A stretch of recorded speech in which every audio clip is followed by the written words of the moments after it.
भारत पारंपरिक रूप से पुरुष प्रधान समाज रहा है, जहां महिलाओं के प्रति असमानता और भेदभाव है। इससे महिलाओं के अधिकारों का हनन होता है और यौन हिंसा जैसी घटनाएं बढ़ती हैं। वहीं रेप के मामलों में फांसी की सजा का प्रावधान होने के बावजूद भी 24 साल में 5 दुष्कर्मियों को ही फांसी की सजा मिल पाई है। 2004 में धनंजय चटर्जी को 1990 के बलात्कार के मामले में फांसी दी गई थी, जबकि मार्च 2020 में निर्भया के 4 दोषियों को तिहाड़ जेल में फांसी दी गई थी। सख्त कानून होने के बावजूद हमारे देश में रेप के मामलों में न तो कमी आ रही है और न ही सजा की दर यानी कन्विक्शन रेट बढ़ रहा है। केंद्र सरकार की agency national crime record bureau के आंकड़े बताते हैं कि भारत में 4 लाख से ज्यादा अपराध दर्ज किए जाते हैं। इन अपराधों में सिर्फ रेप ही नहीं बल्कि छेड़छाड़, दहेज हत्या, किडनैपिंग, ट्रैफिकिंग, एसिड अटैक जैसे अपराध भी शामिल हैं। तो दोस्तों आइए जानते हैं भारत में लगातार बढ़ रहे रेप केस के विषय में ऐसे ऐतिहासिक तथ्य नॉलेज फैक्ट 109 यूट्यूब चैनल पर। महिलाओं के खिलाफ अपराध के मामलों का जिक्र इसलिए क्योंकि हाल फिलहाल में रेप के कुछ मामलों ने देश को हिलाकर रख दिया है। कोलकाता में रेजिडेंट डॉक्टर की रेप और उसके बाद हत्या का मामला चर्चा में बना है।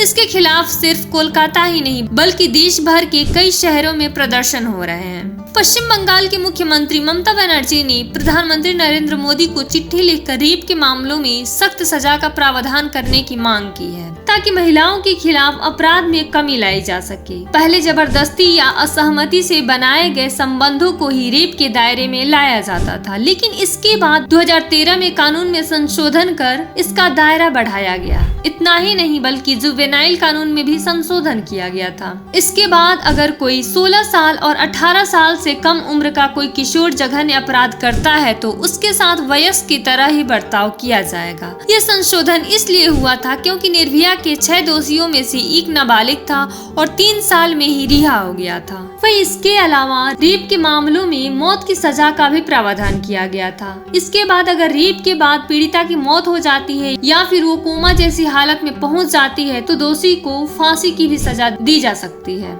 हालांकि इन सब के बावजूद सुधार नहीं हुआ है। आंकड़े बताते हैं कि 2012 से पहले हर साल रेप के औसतन 25,000 मामले दर्ज किए जाते थे, लेकिन इसके बाद ये आंकड़ा 30,000 के ऊपर पहुंच गया। वहीं 2013 में ही 33,000 से ज्यादा मामला दर्ज हुआ था, जहां 2016 में तो आंकड़ा 39,000 के करीब पहुंच गया था। वहीं महिलाओं के खिलाफ अपराध के आंकड़े डराने वाले हैं। 2012 में महिलाओं के खिलाफ अपराध के 2.4 लाख मामले दर्ज किए गए थे, जबकि 2022 में 4.45 लाख से ज्यादा मामले दर्ज हुए, यानी हर दिन 1200 से ज्यादा मामले। वहीं अगर राज्यों की बात की जाए तो रेप के सबसे ज्यादा मामले राजस्थान में सामने आते हैं। वहीं दूसरे नंबर पर 3,690 मामलों के साथ उत्तर प्रदेश दूसरे स्थान पर रहा था। वहीं एनसीआरबी के आंकड़ों के मुताबिक रेप के मामलों में सजा मिलने की दर 27 से 28% ही है, यानी रेप के 100 में से 27 मामलों में ही आरोपी को दोष साबित हो पाता है,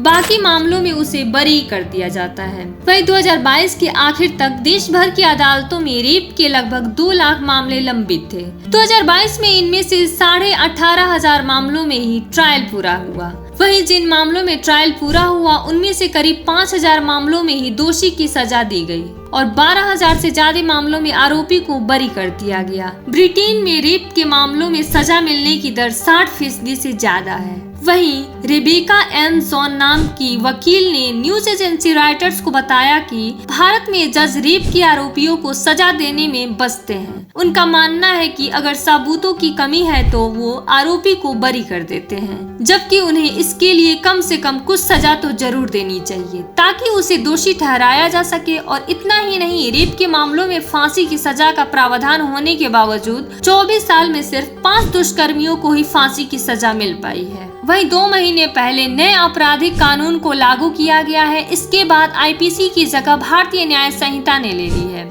आईपीसी में धारा 375 में रेप को परिभाषित किया गया है, जबकि 376 में इसके लिए सजा का प्रावधान है, जबकि भारतीय न्याय संहिता में धारा 63 में रेप की परिभाषा दी गई है और 64 से 70 में सजा का प्रावधान किया गया है। वहीं नाबालिगों के लिए पॉक्सो एक्ट 2012 के निर्भया कांड के बाद ही यौन हिंसा के नाबालिग पीड़ितों के लिए भी कानून लाया गया था। पॉक्सो यानी protection of children from sexual offence act. इस कानून को 2012 में लाया गया था। ये बच्चों के खिलाफ होने वाले यौन शोषण को अपराध बनाता है। वहीं ये कानून 18 साल से कम उम्र के लड़के और लड़कियों दोनों पर लागू होता है। इस कानून के तहत 18 साल से कम उम्र के लोगों को बच्चा माना गया है और बच्चों के खिलाफ अपराधों के लिए कड़ी सजा का प्रावधान किया गया है।